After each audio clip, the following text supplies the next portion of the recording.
那是新名哦，其实人人拢爱水，也毋过呢，这西装的用品遐侪款，观众朋友敢捌想过因的台语到底是安怎讲嘞？公司台语台是准备推出装好水水的网络节目，除了教人西装的台语用词，也会分享现代时行的头毛型甲清茶的讲法。三个这拄则你有讲着，拄则你化妆水了的，精华液了。了。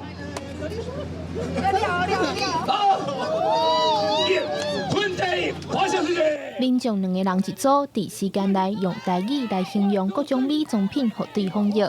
化妆台顶的保养品、美妆品满满是。毋过你敢知影这款物件的台语要安怎讲？台语台特别打造一个装好水水美容院，带大家做伙来熟悉不同的美妆台语词。这个蜜粉台语要讲，蜜粉哟，当然碰粉。对老师念一个蜜粉台语要讲。碰粉啊！会当学真济本地无啥会晓讲的台语啦，系啊。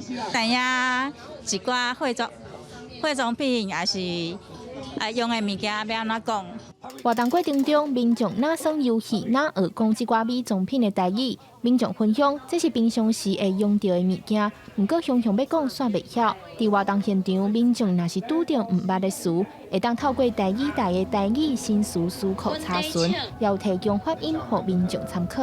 要向现场的观众朋友做伙来了解美妆相关的台语词要安怎讲。